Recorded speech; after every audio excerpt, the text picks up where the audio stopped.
Morning students.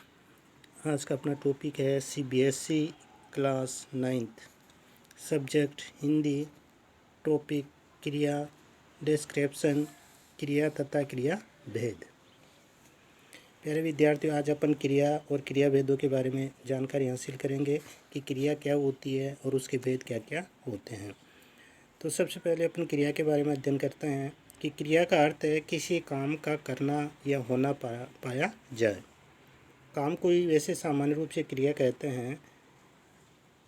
तो क्रिया के बिना वाक्य अपूर्ण होता है, उसका कोई अस्तित्व नहीं होता है। अर्थात किसी भी कार्य के करने या होने का बोध कराने वाले शब्दों को क्रिया कहते हैं। मतलब वाक्य में जिन शब्दों के द्वारा हमें कार्य के होने या करने का बोध हो उसे क्रिया कहते हैं। जैसे उदाहरण है, उपवन में फूल खिलते हैं। तो खिलते हैं ये एक ऐसा शब्द है, इसके द्वारा हमारे को कार्य होने का बोध हो रहा है, इसलिए इसको क्रिया कहेंगे। अध्यापिका बच्चों को पढ़ाती है ये भी क्रिया होगी। तो खिलते हैं और पढ़ाती है ये एक ऐसे शब्द इन सेंटेंसों में कि जिनके द्वारा हमारे को क्रिया काम के होने या करने का बोध हो रहा है, इसलिए इनको अपन क्रिया कहेंगे। आगे है क्रिया से संबंधित जानकारी।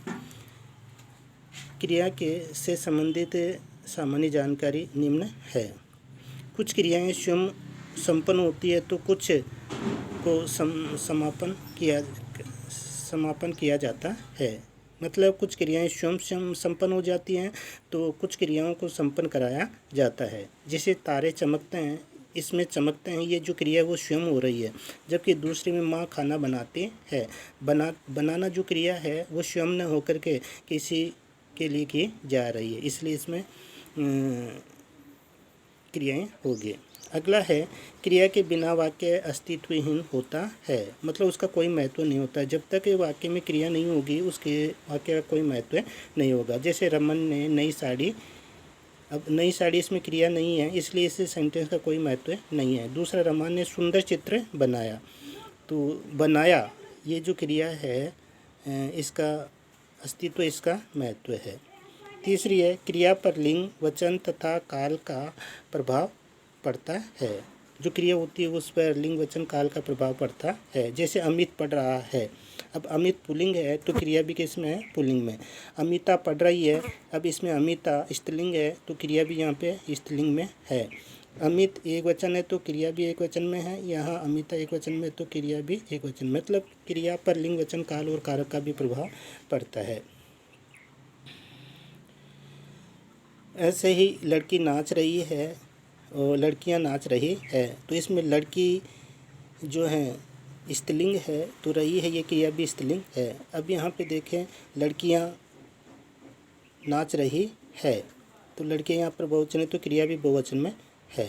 और उसमें पहले वाले में लड़की एक वचन था तो क्रिया भी एक वचन में थी। तो क्रिया पर लिंग, वचन, काल और का प्रभाव पड़ता है। जैसे बच्चे क्रिकेट खेल रहे हैं, बच्चे क्रिकेट खेलेंगे। तो यहाँ पर बच्चे क्रिकेट खेल रहे हैं, बच्चे जो है बहुवचन है और बच्चे क्रिकेट खेलेंगे, तो ये इस पर प्रभाव पड़ता है। आगे देखते हैं धातु कि क्रिया का मूल रूप धातु कहलाता है। क्रिया का जो मूल रूप होगा, मुख्य रूप होगा, उसको धातु कहते हैं। जैसे पढ़, लिख, बैठ, उठ आदि ये ऐसे धातुएं हैं, ये क्रिया का मूल रूप होता है। तो क्रिया के मूल रूप को धातु कहते हैं। आगे देखते हैं कि क्रिया के कौन कौन से भेद होते हैं। क्रिया के भेद, तो क्रिया भेद के दो आधार होते हैं, जिनमें पहला क्रम के आधार पर क्रिया और दूसरी रचना के आधार पर क्रिया। तो आज अपन क्रम के आधार पर क्रिया देखेंगे कि क्रम के आधार पर क्रिया कितने प्रकार की होती है। तो क्रम के आधार पर क्रिया दो प्रकार की होती हैं, अकर्मक क्रिया और सकर्मक क्रिया।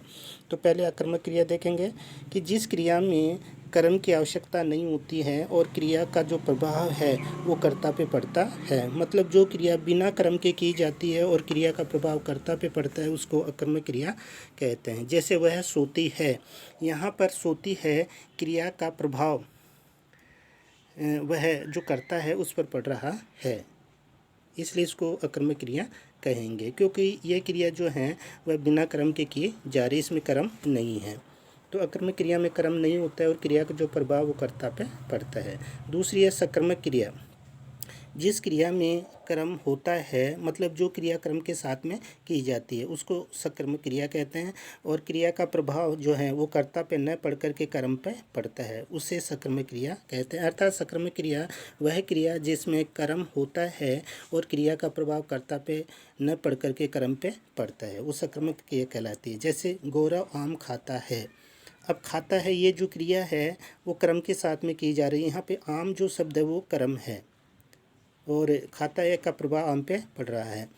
यहाँ खाता है क्रिया का प्रभाव कर्म आम पर पड़ रहा है।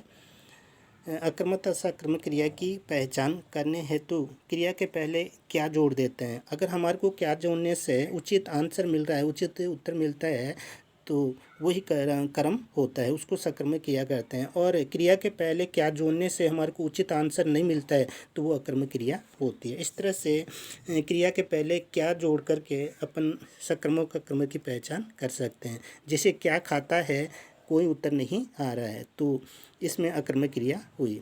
और क्या खाता है, जैसे आम, ये आंसर आ रहा है कि आम खाता है, तो आम यहाँ पे कर्म होने की वजह से अकर्मक क्रिया होगी। आगे, धन्यवाद।